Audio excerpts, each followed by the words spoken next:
Hello, good evening. कैसे हो आप सभी लोग? आई होप सब एकदम बढ़िया होंगे और मस्त तरीके से अपनी पढ़ाई कर रहे होंगे। तो आज हम करने वाले हैं अपना एक नया बुक स्टार्ट, BPSE 142, जहाँ पे हम इंडियन फॉरेन पॉलिसी के बारे में जानने वाले हैं। ठीक है जी। तो आज हमारा नया सब्जेक्ट स्टार्ट होगा जहाँ पे हम 2 यूनिट एक साथ करेंगे। ठीक है। तो जल्दी से मुझे सिलेबस खत्म करना है, तो इसलिए एक लेक्चर के अंदर आपको दो दो यूनिट्स करने के लिए मिलेगा। ठीक है भाई। तो करते हैं स्टार्ट अपनी इस बुक को। तो इस बुक का नाम क्या है? Indian foreign policy in a globalised world. भाई, ग्लोबलाइजेशन आप ऑलरेडी पढ़ के आए हो। ग्लोबलाइजेशन मतलब इंटरेक्शन। ठीक है।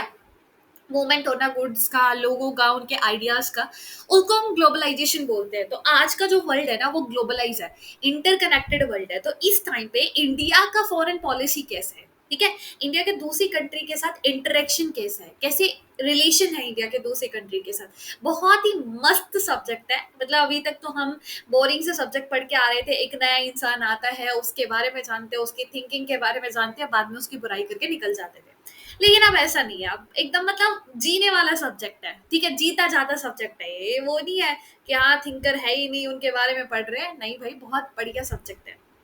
ओके। तो स्टार्ट करते हैं अपना unit first and second. Unit first के अंदर हम एवोल्यूशन पढ़ेंगे कि जो इंडियन फॉरेन पॉलिसी है, जहाँ पे इंडिया इंटरेक्ट करते हैं दूसरे कंट्री के साथ, तो इसका जो रिलेशनशिप है दूसरे कंट्री के साथ, इंटरेक्शन है, इसकी शुरुआत कैसे हुई है, कौन कौन से फैक्टर है जो इंडियन फॉरेन पॉलिसी के ऊपर डिपेंड करते हैं। ठीक है। तो स्टार्ट करते हैं। तो भाई देखो, आप इस बुक को देख सकते हैं। इसके अंदर टोटल 15 यूनिट है और मैं कोशिश करूंगी दो दो यूनिट कंप्लीट कराने का एक एक दिन में, तो जल्दी खत्म हो जाएगा। इतना नहीं है। देखो, आज एक हो जाएगा, फिर 2, फिर 3, फिर 4, फिर 5, फिर 6, फिर 7, 8। 8 दिन में आपकी पूरी बुक खत्म हो जाएगी। 8 नहीं, 7 लगा लो। 7 दिन के अंदर आपकी पूरी बुक खत्म हो जाएगी। ठीक है। ज्यादा टाइम नहीं लगाऊंगी मैं, तो मतलब एक हफ्ते के अंदर कंप्लीट हो जाएगी। ठीक है।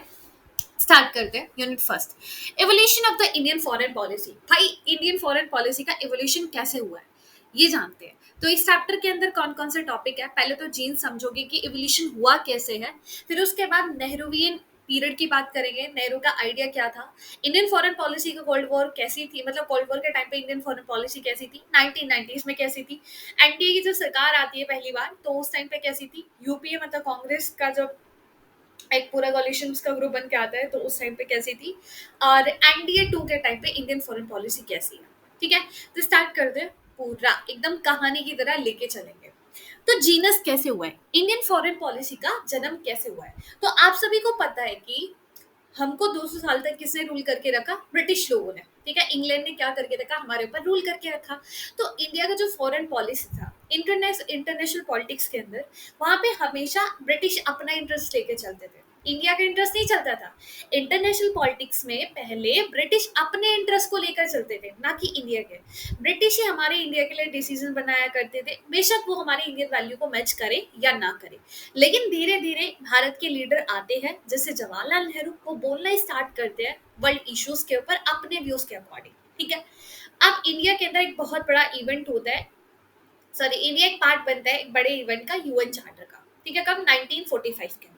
तो मतलब पहले हमारे जो इंटरनेशनल पॉलिटिक्स के डिसीजन वो कौन ले रहे थे? ब्रिटिश ले रहे थे। लेकिन धीरे धीरे इंडिया खुद उसके अंदर सॉवरन होता चला गया। नेहरू के आइडिया की बात करते हैं। तो नेहरू बिलीव करते थे कॉलोनिज्म है, रेसिज्म है, इसको खत्म किया जाए।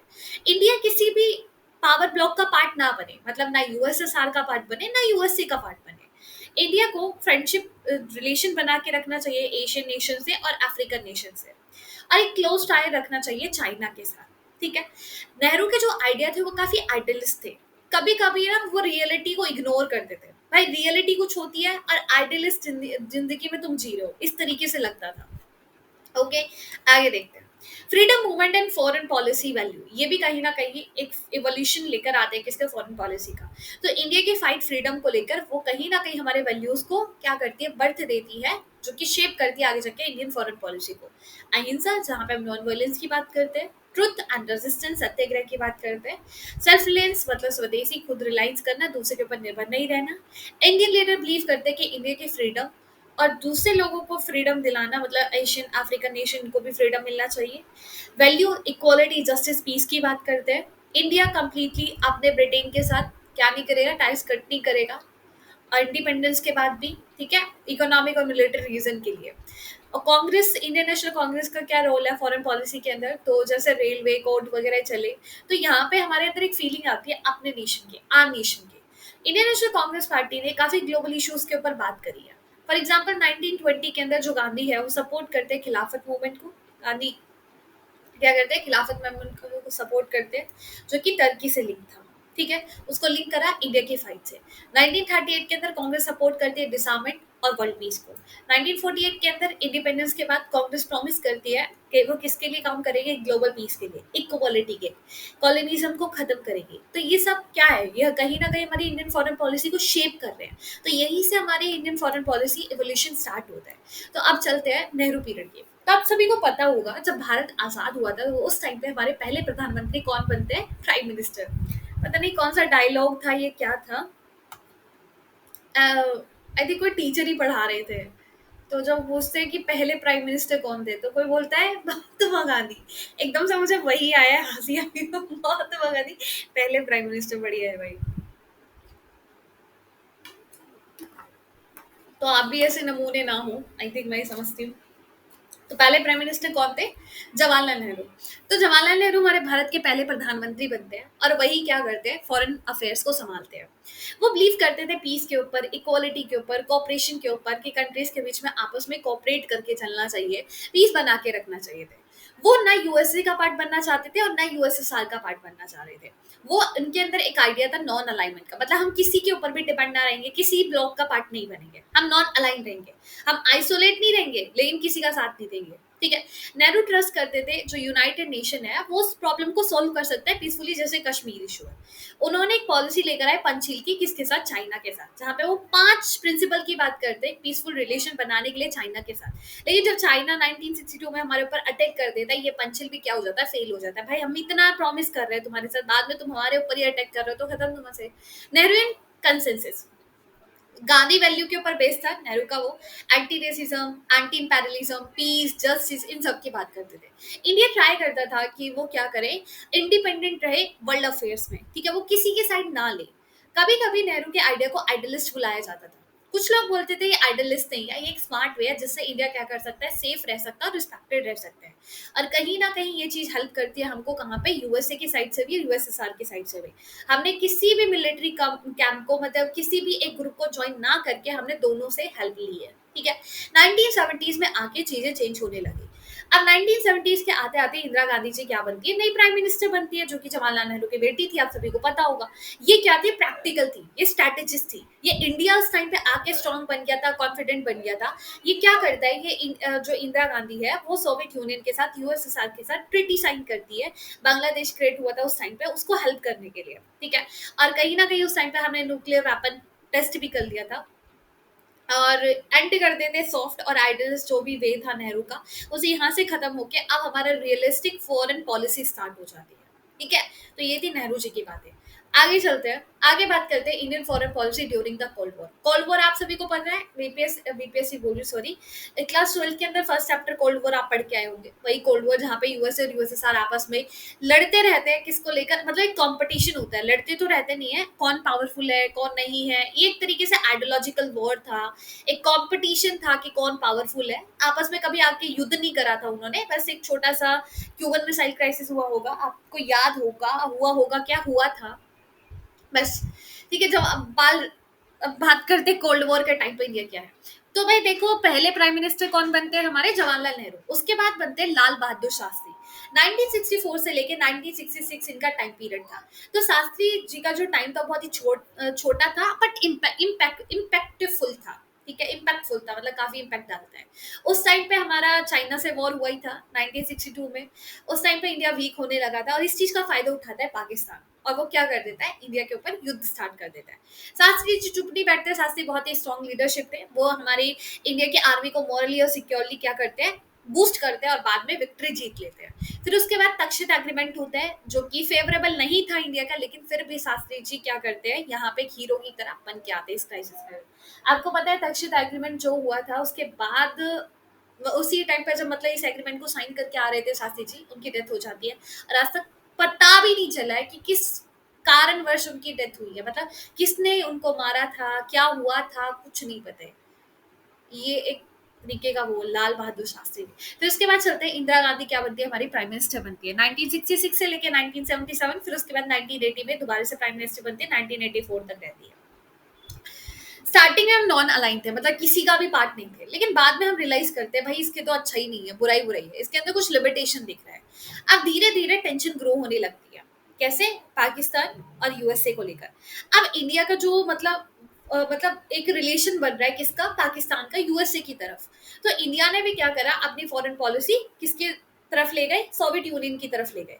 तो हमने यूएसएसआर के साथ treaty of peace and friendship sign कर लेते 1971 में।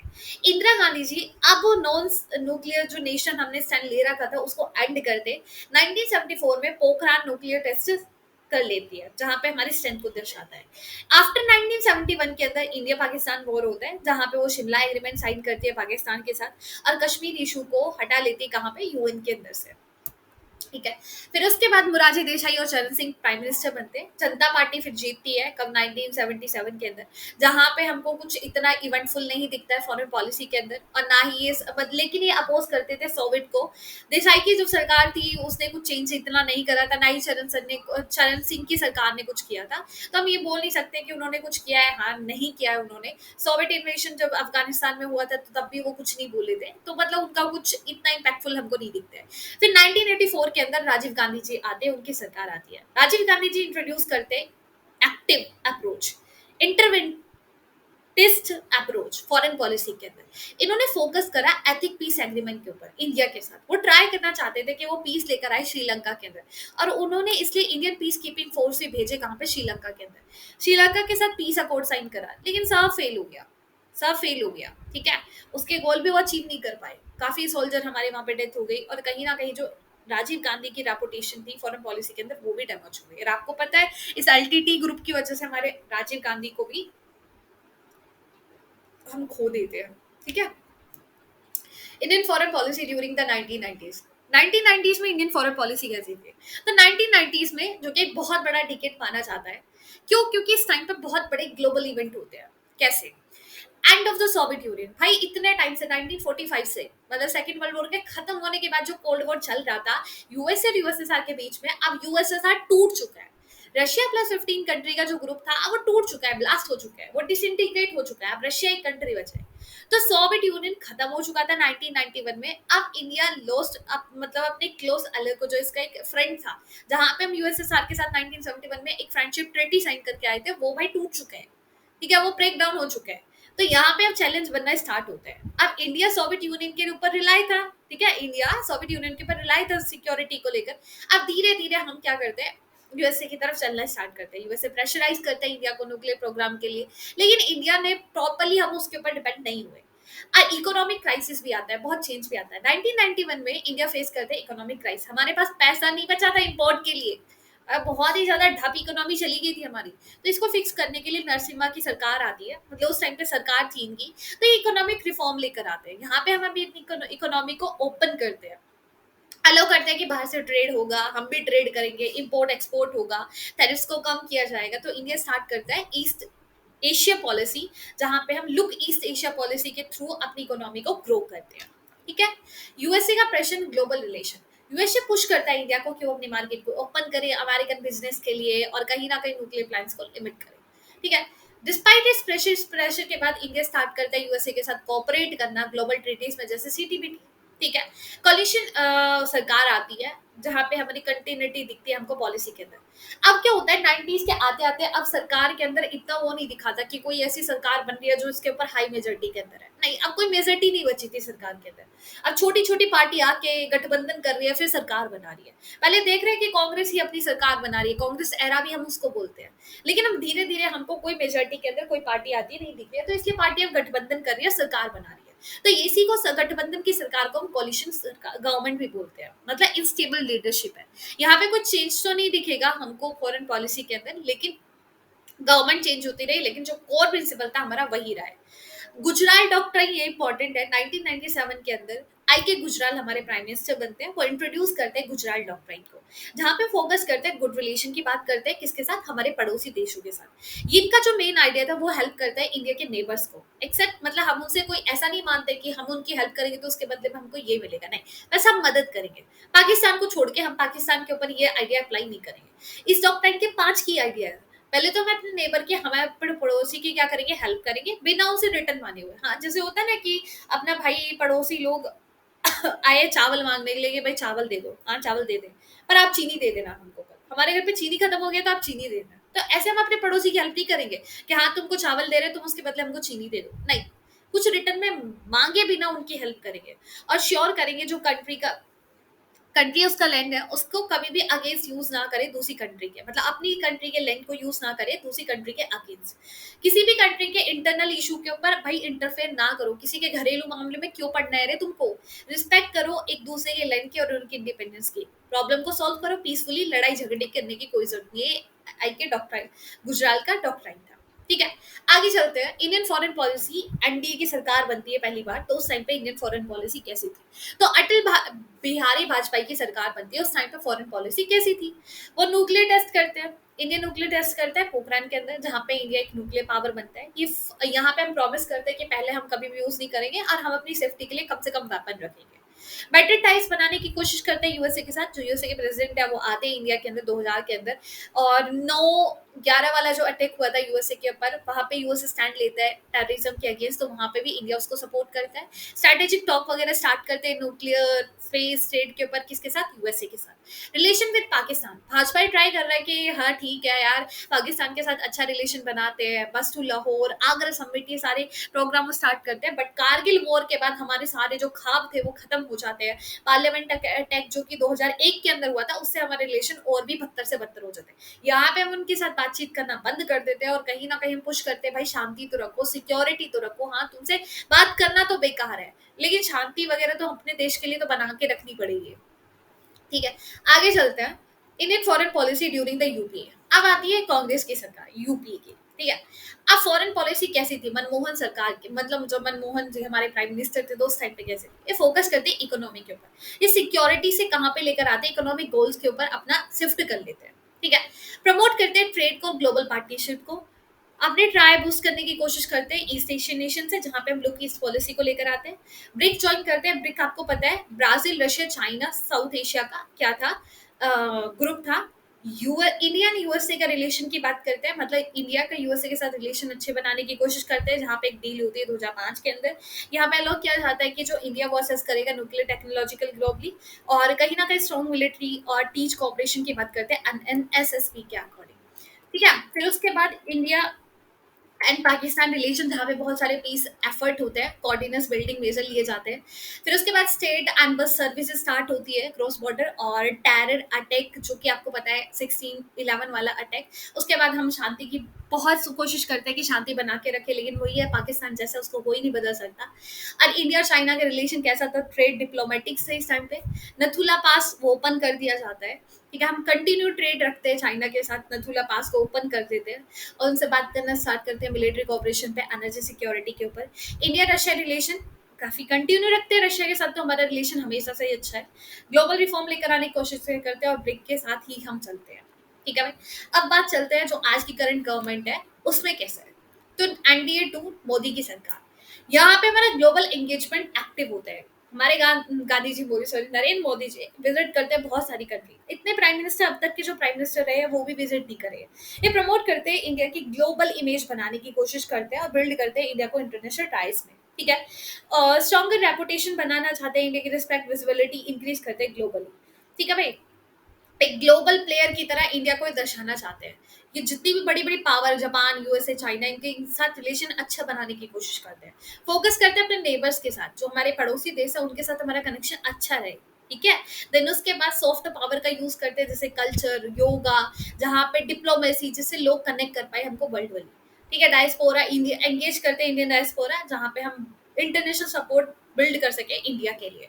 तो ये थी एनडीए की सरकार सेकंड का फॉरेन पॉलिसी। ठीक है, अब चलते हैं हम सेकंड चैप्टर के ऊपर। सेकंड चैप्टर डिटरमिनेंट्स, कौन कौन से फैक्टर है इंडिया की फॉरेन पॉलिसी का। ये चैप्टर इतना इंपॉर्टेंट नहीं है, फर्स्ट वाला ज्यादा इंपॉर्टेंट था। ठीक है, तो वो आपको याद रखना है। इसमें हम बात करेंगे टाइप्स, कितने डिटरमिनेंट्स होते हैं, कौन से मेजर डिटरमिनेंट्स है और मिनर डिटरमिनेंट्स कौन से हैं। हाँ भाई, इंडियन फॉरेन पॉलिसी को बनाने के पीछे काफी इंपॉर्टेंट फैक्टर्स होते हैं। इंडिया की ज्योग्राफी कैसी है, किसी देश की ज्योग्राफी कैसी है, वहाँ के रिसोर्सेज कैसे है, वहाँ की इकोनॉमिक पावर कैसी है, उनकी सिक्योरिटी नीड्स, उनके ग्लोबल कंडीशन कैसे है, ये फैक्टर डिसाइड करते हैं कि इंडिया क्या करेगा, क्या नहीं करना चाहिए इंडिया को फॉरेन अफेयर में। How independent India can be in world politics, जो इंडिया इंडिपेंडेंट है वो ग्लोबल पॉलिटिक्स में कैसे रहेगा, कितना इंडिपेंडेंट रहेगा, कैसे, जो which countries are more active in the world and which follow, मतलब यही चीज डिसाइड करती है कि कंट्री कैसे एक्टिव रहेगी वर्ल्ड के अंदर और किस किस को फॉलो करेगी। ठीक है, ये फैक्टर्स होते हैं फॉरेन पॉलिसी के। नेचर कैसा होता है फॉरेन पॉलिसी का, टाइप्स देखो भाई, फॉरेन पॉलिसी जो शेप करता है अलग अलग फैक्टर्स के थ्रू, इन्हीं को हम डिटरमेंट्स बोलते हैं। डिटरमेंट्स एक तरीके से फैक्टर, कुछ फिक्स होते हैं, कुछ चेंज होते रहते हैं। तो टू टाइप के डिटरमेंट्स होते हैं, टू टाइप के फैक्टर होते हैं, परमानेंट, एक चेंजेबल। ज्योग्राफी कोई नहीं बदल सकता, हिस्ट्री कोई नहीं बदल सकता, कल्चर एंड ट्रेडिशन कोई नहीं बदल सकता, ये ऐसे फैक्टर है जिनको इजीली आप नहीं बदल सकते हो। लेकिन चेंजेबल फैक्टर जो चेंज होते रहते हैं, इकोनॉमिक डेवलपमेंट, भाई पहले हम इकोनॉमी कितने डेवलप नहीं थे लेकिन अब हो गए। लीडरशिप, आज लीडरशिप अच्छी नहीं है, कल अच्छी होगी। डोमेस्टिक पॉलिटिक्स आज अच्छी नहीं है, कल अच्छी हो सकती है। फॉर एग्जाम्पल, कंट्री के नेबर्स कभी चेंज नहीं हो सकते, ठीक है, बॉर्डर कभी चेंज नहीं हो सकते, बाउंड्री ज्योग्राफी वही रहेगी। लेकिन इकोनॉमी चेंज हो सकती है, इंप्रूव कर सकते हैं हम, लीडर चेंज हो सकते हैं। तो ये कुछ ऐसे फैक्टर है जो इजीली चेंज हो सकते हैं, इजीली नहीं मतलब चेंज होते रहते हैं। Major determinants of Indian foreign policy, तो पहला ज्योग्राफी फैक्टर है, इंडिया का साइज, लोकेशन, बॉर्डर कहीं ना कहीं फैक्ट करते हैं इंडिया की फॉरेन पॉलिसी को। इतना बड़ा लैंड, इतना बड़ा एरिया, इतनी बड़ी कोस्ट लाइन, इतना नेचुरल रिसोर्स, बाउंड्री हमारा, वो कहीं ना कहीं हेल्प करता है डिफेंस में, और वो क्रिएट करता है चैलेंज किसके साथ, हमारी नेबरिंग कंट्री जैसे पाकिस्तान, चाइना, जो आए दिन हमारे बॉर्डर के ऊपर क्लेम करते रहते हैं। इकोनॉमिक फैक्टर, इंडिया की इकोनॉमी और इंडिया का रिसोर्स बहुत इंपॉर्टेंट रोल प्ले करता है उसकी फॉरेन पॉलिसी के अंदर। इंडिया के पास बहुत सारा नेचुरल रिसोर्सेज है, बहुत सारी पॉपुलेशन है जो इंडिया की ग्रोथ कर सकती है। हाँ, अगर हम अपनी इकोनॉमी को ओपन कर देते तो हम स्ट्रॉन्ग बन सकते हैं और कहीं ना कहीं दूसरी कंट्री के साथ एक अच्छा रिलेशनशिप बिल्ड कर सकते हैं। Historical and culture factor, India की हिस्ट्री बहुत लॉन्ग है, इंडिया का जो कल्चर है वो कहीं ना कहीं इन्फ्लुएंस करता है हमारी फॉरेन पॉलिसी को। ये वैल्यू जो है ये आई है इंडिया की फाइट इंडिपेंडेंस से, जैसे फ्रीडम, नॉन वायलेंस, ये कहीं ना कहीं गाइड करते हैं हमारे एक्शन को। इंडिया बिलीव करता है कि जो वर्ल्ड है वो एक फैमिली है और इसी के बेस पे हम इंटरेक्ट करते हैं दूसरी कंट्री के साथ। डोमेस्टिक, यहाँ पे इंडिया डाइवर्स कंट्री, आपको पता है इंडिया एक डाइवर्स सोसाइटी है, जो किस इफेक्ट करता है हमारी फॉरेन पॉलिसी को भी। कंट्री जहाँ पे डिफरेंट लैंग्वेज बोली जाती है, अलग अलग धर्म है, अलग अलग कल्चर है, ये इंपॉर्टेंट प्ले प्ले करते हैं हमारे नेबर्स के साथ relation. For example, India try करता है वो एक अच्छे रिलेशन बना के रखे मुस्लिम कंट्री के साथ, और वो क्या इन्फ्लुएंस करते हैं, हमारी खुद की लार्ज पॉपुलेशन, मुस्लिम लार्ज पॉपुलेशन को इन्फ्लुएंस करते हैं। लीडरशिप, लीडरशिप भी एक इंपॉर्टेंट क्या है, फैक्टर है। भाई तुम्हारे पास लीडर अच्छा होगा, उसकी पर्सनालिटी अच्छी होगी, उसके आइडिया अच्छे होंगे, वो कहीं ना कहीं शेप करेगा हमारी फॉरेन पॉलिसी को। जैसे जवाहरलाल नेहरू, वो न्यूट्रल रहे थे कोल्ड वॉर में। इंदिरा गांधी जो कि स्ट्रॉन्ग लीडर थी 1971 में, वो हेल्प करके हमको उनके idea. International situation, global event भी इन्फ्लुएंस करता है इंडिया की फॉरेन पॉलिसी को। फॉर एग्जांपल, कोल्ड वॉर जहां पे हम न्यूट्रल रहे थे, चाइना राइज हुआ, पाकिस्तान न्यूक्लियर वेपन, कहीं ना कहीं ये क्या हुआ रहे, ये हमारे को चेंज करे, हमारी फॉरेन पॉलिसी को चेंज करे। छोटे छोटे फैक्टर भी, जैसे political party, public opinion, pressure group, pressure करना अलग अलग डिफरेंट ग्रुप का, ये छोटे छोटे फैक्टर है। ठीक है, जैसे पार्टी किसकी, तमिलनाडु की, वो क्या करती है, इन्फ्लुएंस करती है इंडिया के रिलेशनशिप श्रीलंका से कैसे होंगे। पब्लिक ओपिनियन, वो कहीं ना कहीं इफेक्ट करते हैं डिसीजन ट्रेड को लेकर, इंटरनेशनल एग्रीमेंट को लेकर। ये तो छोटे मोटे फैक्टर जो हमारे इंडियन फॉरेन पॉलिसी को इम्पैक्ट करते हैं या इन्फ्लुएंस करते हैं। तो ये था आपका फर्स्ट यूनिट और सेकंड यूनिट। आई होप आप लोगों को समझ में आया होगा, कहीं कोई दिक्कत परेशानी तो नहीं होनी चाहिए। अगर आपने क्लास 12th की वो पढ़ी है, इंडियन पॉलिटिक्स सेकंड बुक जो थी, पहले तो वर्ल्ड पॉलिटिक्स थी, सेकंड इंडियन पॉलिटिक्स थी, उसके अंदर भी सेम यही था कि पहले प्राइम मिनिस्टर कौन बनता है। अगर वो टाइमलाइन आपके दिमाग में है ना, तो इस फॉरेन पॉलिसी में कोई दिक्कत नहीं आने वाला। ठीक है, और आईआर तो यार है ही इंटरेस्टिंग सब्जेक्ट। तो आज के लिए इतना ही। आई होप आप लोगों को समझ में आया होगा, कहीं कोई दिक्कत परेशानी तो बताने कर। तो मिलते हैं नेक्स्ट लेक्चर के। बाय, टेक केयर, अपना ध्यान रखना, ख्याल रखना, ऑल द वेरी बेस्ट। जय जय श्री राधे श्याम।